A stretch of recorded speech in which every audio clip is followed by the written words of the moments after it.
All right, good night, everyone.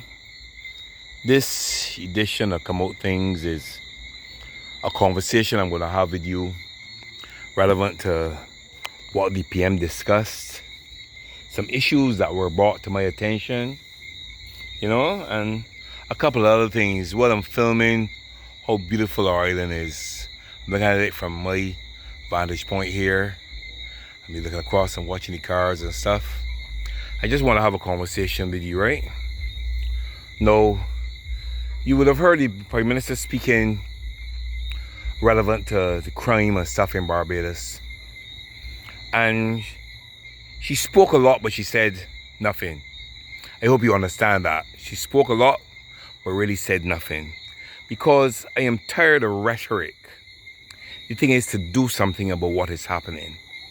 You understand? It doesn't make sense talking all the time and nothing being done. It doesn't make sense when the pressure is on, then coming out and speaking. You understand? And then too, I do not believe she's really understanding what is happening in Barbados. Because to be quite truthful with you, a lot of people are upset because they're not working. A lot of people are unhappy because there's no income coming in. There are no opportunities for Barbadians, and we can see that. There are not a lot of opportunities, There's not much. I mean, everybody can't work in the tourism industry, and everybody can't get the jobs they would like, and then we look at what is happening and we keep focusing on the young, but it's across the board, across all ages, where people are angry.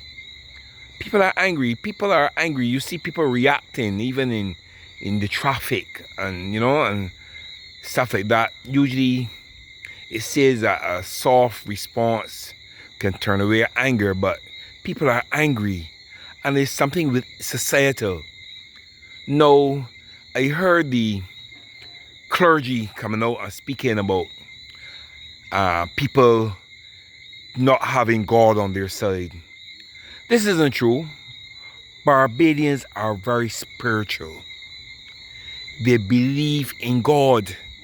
It is not that they're getting away from God. It's that they're getting away from religion. Okay? Be factual. The establishments that we have that purport themselves as religions are not exciting to the people. We get instances where the clergy, and when they're preaching on the pulpits or on the platforms, they're speaking and saying they want this for the church and that's for the church, and the collection plate is coming around a million times. But when somebody who is a member of the church asks for something, they tell them pray to God. You understand? It is a reverse, is a contradiction in itself. So it's in that people are straying from God. Y'all are not making religion appetizing, but people are spiritual because they pray. And the first thing you hear them speaking about is God. All right? I want to highlight and also an issue here where some people were working at a hotel, a prominent hotel in Barbados. They were working as room attendants, and some of them were working for more than 20-something years or so, And what happened is that because their job description entails specific duties, they were told that they had to do another duty. And they said, well, no, we're not doing this. This is not in our job description. So what happened is that sometime last year, an offer was made where they would give them a lump sum of money, not a lot, and then carry them back down to the salary they were currently at if they would do the other description that they were that they were asked to do. Carry out some kind of mopping and stuff like that otherwise. Well, they said no. So what happened is the company offered them a redundancy package. And the Barbados Workers Union, who is the representative for these workers, these room attendants, advised them that they should not take the offer made by the company. No, while I'm saying this, I want to let you know something, right? I want to let you all know that if a union advises you to do something and it becomes disadvantageous to you because of their wrongful advice, that you can sue them. All right? I want you to know this. Please remember this. Because what's happened now, these people find themselves since last year, August, without work. The money that the company was supposed to pay them for severance is not forthcoming because the company does not have the monies. So they send them to NIS. And we know how long NIS stays before they pay out money. Because they can tell you about people who are at the Radisson or what was Grand Barbados Hotel. There's more 13 years now, these people still waiting for money. You know what I'm saying? You have Aqua Beach Hotel where there's some instances where people are experiencing some issues because of similar circumstances during COVID, etc. You understand? And you have a plethora of people across the board within the tourism sector who are experiencing problems with monies and stuff like that. So what happens now? What are these people supposed to do in the interim? What are they supposed to do? I want to hear your opinions on that. Okay, what they should do, because they're not receiving money from NIS. They're receiving the severance from the company. You understand? And some people have mortgages. Some people have bills. Some people have children to send to school. All right, I want to speak to you about landlords, because I met some landlords who told me that the government would have reached out to them to help with some fire victims and other people during Elsa, etc. And they said that they have a very hard time receiving monies from government. The people are telling me that the government take 5 and 6 months before they could pay them their monies. And in a situation like this, with some people can hold the weight. But there are some who have children to send school, mortgages, and whose income comes directly or solely from the rental of properties. What are they going to do when government takes so long? I heard a promise by the minister, Mr. Kurt Humphrey, that they would try to be more expeditious in paying these rents. But the people are stating that they're still experiencing problems. What do you suggest? Let me hear your comments, please. I want to deal also with a certain Christchurch area where the minister in charge of that area, and I spoke about that area because I spoke about the good in that area, where the guys asked about where he told them that they could pick up bottles and carry them down Oystins and sell them.